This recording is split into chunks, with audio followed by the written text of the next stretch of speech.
Good morning, students. Am I audible? Yes, ma'am. Okay. So today's class, this is the last class for molecular biology. Okay, so we'll learn something about blotting techniques and restriction fragment length polymorphism. So there are different blotting techniques. Okay, mainly it is northern, southern, and western blotting. So what is this blotting? You have seen this one, agarose gel electrophoresis system in practical. Anyone during the practical, this one, no? During practical, have you seen that electrophoresis apparatus? No, ma'am. Okay. No, ma'am. So you remember this electrophoresis, no? It is an apparatus where we can separate the DNA fragments or we can separate RNA fragments or protein fragments. Okay, so blotting is nothing but it is a technique to identify the desired DNA, RNA, or protein by transferring or immobilizing them in a solid matrix. Okay, so this is how we'll define blotting. It is a technique for identifying the desired DNA fragment, RNA fragment, or the protein by transferring them from the agarose gel electrophoresis to a nitrocellulose or a nylon membrane. Okay. So first of all, Southern blot. It was developed by Edwin Southern in 1970. Okay, so it is based on specific pairing with complementary DNA strand. So this blotting is also known as a hybridization technique or DNA hybridization. Southern blotting is known as DNA hybridization. So what are the steps of Southern blotting? First of all, what we have to do is we have to isolate the DNA. So DNA, you know, it is present in all the cells. So if you want to take out the DNA from the blood sample or from the tissue, you have to first isolate the DNA, take out the DNA. Okay. And second step, what you have to do is you have to cut the DNA with the help of restriction enzyme to get various fragments. Now, once you get those fragments of the DNA, it is put in an electrophoresis apparatus and the agarose gel electrophoresis is performed. Okay. And in the gel, they will form different bands depending upon the size of the DNA. Then in the third step, what we have to do is we have to transfer those bands of the DNA from the agarose gel into a nitrocellulose membrane. That is known as blotting.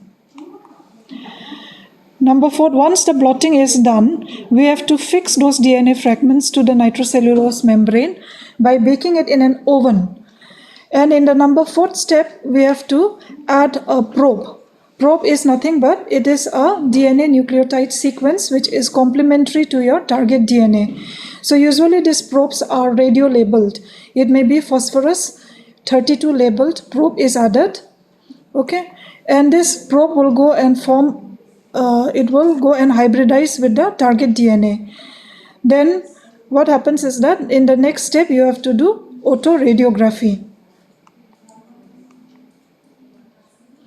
Okay, so the first step in a blotting technique, blotting is nothing but it is the transfer of the desired or the target DNA from the gel to a blotting membrane. Okay, so the blotting membrane may be either a nitrocellulose membrane or it may be a nylon membrane. So that is known as blotting technique.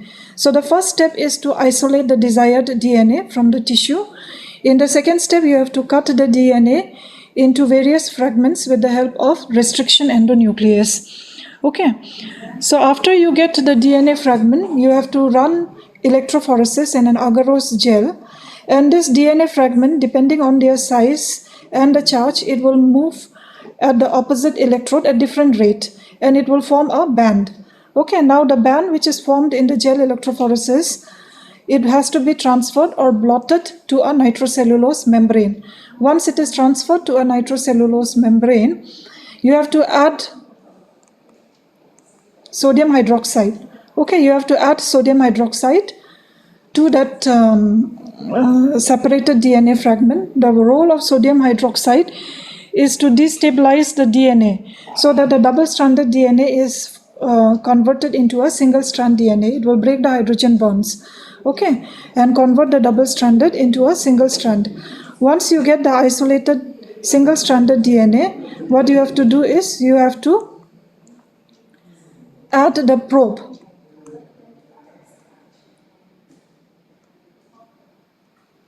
Okay, you have to add the probe, and then the probe is usually labeled with a radioactive material, and then after the probe is added, you will put an X-ray plate over the nitrocellulose membrane and keep it for a few days. Okay, and in the X-ray plate you will see various bands, and if the presence of the band will indicate that the target DNA is present.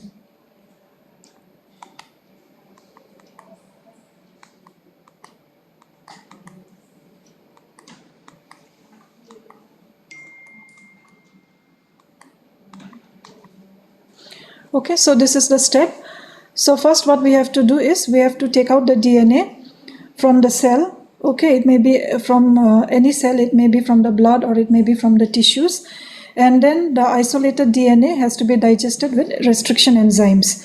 Then what you have to do is you have to put that DNA fragment into an agarose gel apparatus. So these are wells you can see. In these wells you will be putting the DNA sample which is digested with restriction enzyme, and then you will run the electrophoresis. So this DNA is negatively charged, so it will migrate towards the positively charged electrode, and the migration will depend upon the size and the charge of the DNA fragment. They will migrate at different rate, and so they will form different bands.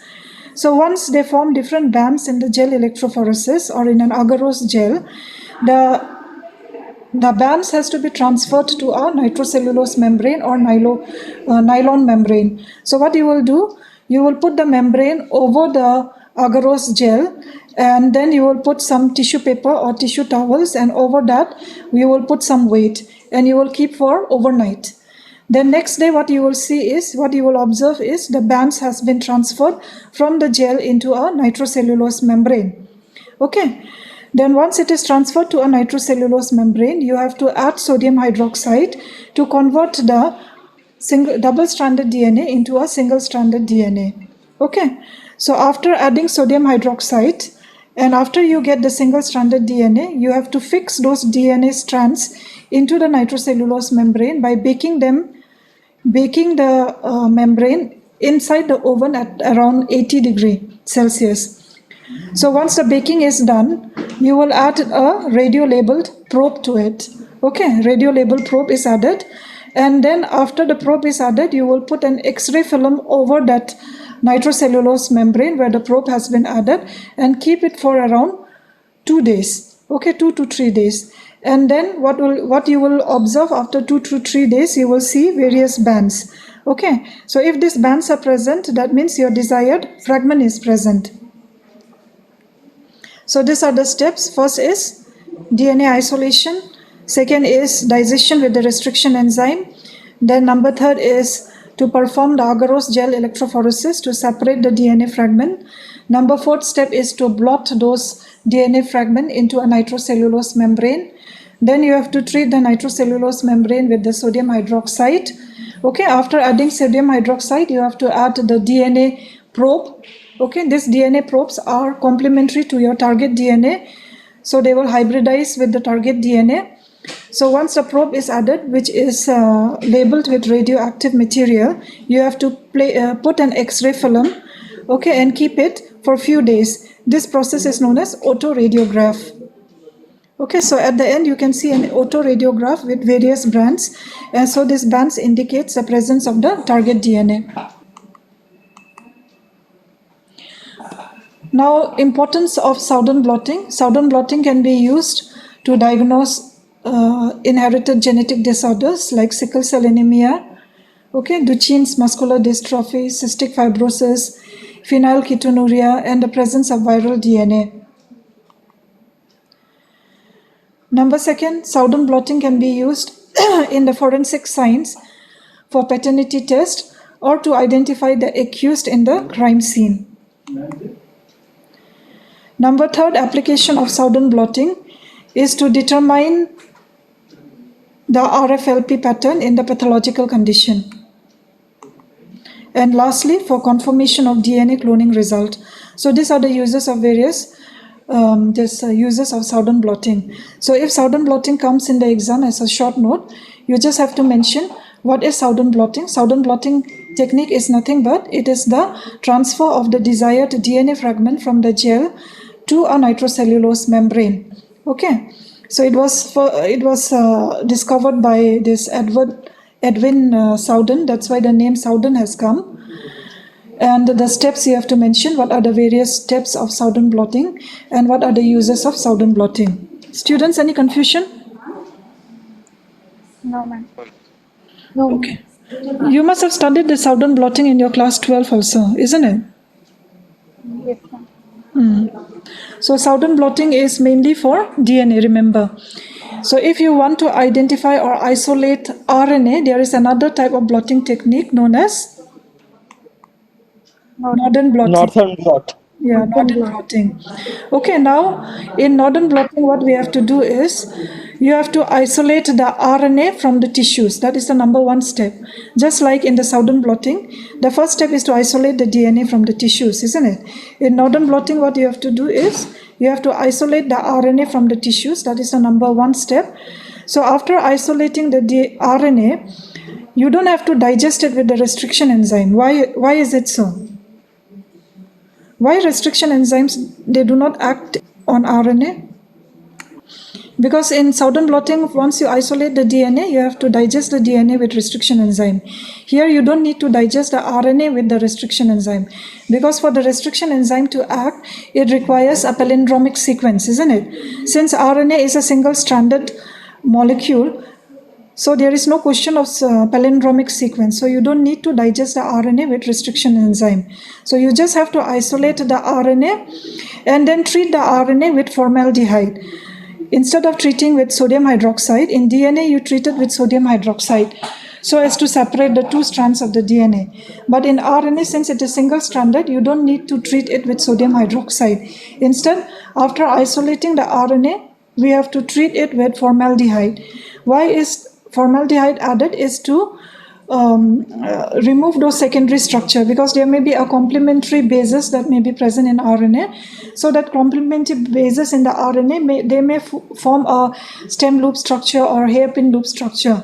Okay, so you want to remove those structures, so you have to add formaldehyde. So formaldehyde is usually added in an agarose gel. So after isolating the RNA, okay, so this Northern blotting was developed in 1977. So there is no need to digest the RNA with restriction enzyme. So we will use the formaldehyde to denature the RNA. So after treating with formaldehyde, you have to run the electrophoresis, okay, in an agarose gel and separate those RNA into various bands. So this RNA in the gel, if you want to visualize how far the RNA has run, we can use a dye that is ethidium bromide stain. Okay. Otherwise, we will not be able to visualize the band. You have to add the ethidium bromide. So after denaturing the RNA with formaldehyde, you have to do electrophoresis in agarose gel. Okay. After that, you have to transfer the RNA from the agarose gel into a nitrocellulose or nylon membrane. This is the blotting technique. Okay. After transferring it into a nitrocellulose membrane, the number 4th step is you have to incubate the RNA, which is immobilized on the membrane, with a radio-labeled RNA or a DNA probe. Okay, so the radio-labeled RNA or DNA probe, it will go and bind to the target sequence. And at the end, you have to do autoradiograph. So the technique is almost same. So this is how the bands will appear in an autoradiograph after performing agarose gel electrophoresis.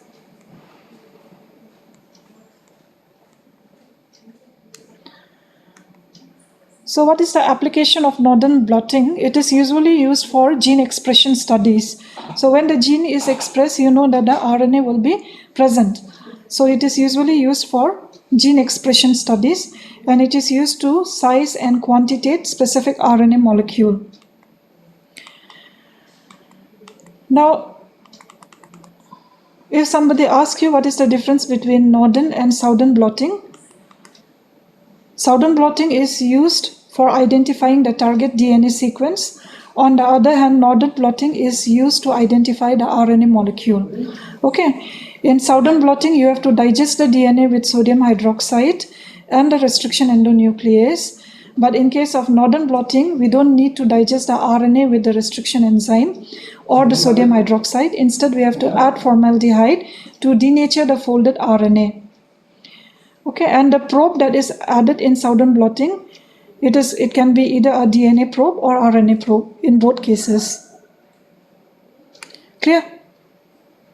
So any confusion between northern blotting and southern blotting? Ma'am. There is something known as western blot. Have you heard about this term, western blot? For HIV/AIDS, Yes. used for HIV. Yeah, it is used to identify proteins. Okay, so you know that proteins, there are different types of proteins. Some of them act as an antigen, some of them act as an antibody. Okay, so HIV has got various proteins in its capsule, so many other viral proteins. So these proteins acts as an antigen. So if you want to identify the HIV antigen, we can do the western blot, and this is the confirmatory test for HIV. So what are the steps of western blotting is, first you take out the protein sample, okay, and the protein sample is first subjected to agarose gel electrophoresis, same like southern blotting and northern blotting. Once the electrophoresis is over, you have to transfer the protein bands from the electrophoresis, from the agarose gel to a membrane, okay, to a nitrocellulose membrane. So after we transfer the protein bands from the gel to a membrane, you have to add a radioactive labeled antibody. Okay, now this antibody will go and bind with the viral antigen if it is present, and the radioactivity can be traced by using autoradiograph. Clear? So this western blot is usually used for identifying proteins. It is used mainly for identification of the viral proteins like HIV. Okay, so it is a confirmatory test for detection of HIV. So the difference between southern, northern and western blot, you'll be able to write something in the exam, isn't it? Southern is for DNA, northern is for RNA, and western is for protein. The steps are almost same. You have to take out the sample first, then you have to do agarose gel electrophoresis, then transfer it into a nitrocellulose membrane, and number 4, you have to do autoradiograph. So the steps are same, only thing is differences in between, small differences. Like in southern blotting, you add sodium hydroxide, there you don't add northern blotting, so many other small differences. Okay. Then there is something known as dot blot for DNA or RNA. It is nothing but it is a modification of southern or northern blotting. So here we don't need to perform the agarose gel electrophoresis before blotting. So the nucleic acids here in this technique can be directly transferred into a membrane. It can be directly spotted into a membrane, and the rest of the procedure will be same, like addition of the probe, then hybridization, autoradiograph, everything will be same, except that in dot blot you don't perform agarose gel before blotting. Okay, what are the uses of dot blot? For accumulating data for evaluation of gene expression. Okay, northern blot, remember, it is usually used for studying gene expression. Okay, but southern blot has got various applications. So that's all regarding blotting technique. Okay, so next we will go into RFLP. Okay, so RFLP stands for Restriction Fragment Length Polymorphism. So it used to come as a short note in your exam. So what do you mean by polymorphism? You know that there is our genetic sequences in different human beings are different. There is a variation in the DNA sequence in the human genome. This is known as polymorphism. Okay, so polymorphism is nothing but a variation in the DNA sequences of various human beings. So when this variation is inherited difference in the pattern of restriction sites is known as RFLP. So restriction sites will be different in different human beings, okay, which are inherited. So inherited differences in the pattern of restriction site is known as RFLP. So how do we perform RFLP? It can be by two methods, Southern blotting and PCR. So this is the same thing how blotting was performed. So you have to do Southern blotting for analyzing the RFLP. So the same thing I will explain. You obtain the blood sample, okay, isolate the nucleated cells from the blood, okay, and from the nucleated cells you have to take out the DNA and purify the DNA. In the number 4th step, you digest the DNA with the help of restriction enzyme. Then separate this DNA fragments in an agarose gel electrophoresis to form various bands. Now, blotting these bands into a nitrocellulose membrane by Southern blotting. And then the next step is to hybridize this DNA fragment with a DNA probe, radioactive labeled DNA probe, and then performing an autoradiography. So this is the way how you will be able to perform and analyze the restriction fragment length polymorphism. So if there is a restriction sites, remember this polymorphism of the restriction sites are usually present in the non-coding area of the gene. So if there is a restriction site is present, you will get more than one fragment. If there is no restriction sites near the target gene, you will have no fragment, only one fragment. But if there is a restriction site near the target gene, you will have more than one fragment, which can be analyzed in this autoradiograph. Okay, this is the same step like in Southern blotting. So the Southern blotting you have to do if you want to analyze the RFLP. Then by doing PCR also we can analyze the RFLP. Here what we have to do, we have to use the primer, that is the forward and the reverse primer near the target restriction sites. So after the PCR is performed and after the DNA is being amplified, the DNA has to be treated with restriction enzyme, and then you have to perform the agarose gel electrophoresis. Okay. So in an agarose gel electrophoresis, if you see only one band, that means there is no restriction site. And if you get more than one band, that means there was a restriction site present near the target DNA. Okay, so if you want to do RFLP analysis by doing PCR, you have to amplify the DNA, and then you have to run the agarose gel electrophoresis. But here no need to do the blotting. But with Southern blotting, you have to do everything just like the procedure of Southern blotting. Now, what is the application of RFLP? It helps in analysis of unique pattern in genome for organism identification and differentiation. It also helps in determining recombination rate in loci between restriction sites. Then it is also RFLP. It is also used to analyze the single gene inherited diseases. Okay, for example, like sickle cell anemia, retinoblastoma, or Alzheimer's disease. Same like in Southern blotting, it can also be used for DNA fingerprinting, like for paternity test or for identifying the accused in the crime site. Okay, so that's all regarding RFLP and blotting techniques. So these two, it used to come in the exam. Okay, so Southern blot, it used to come in the exam, and RFLP short notes. So that's all regarding molecular biology.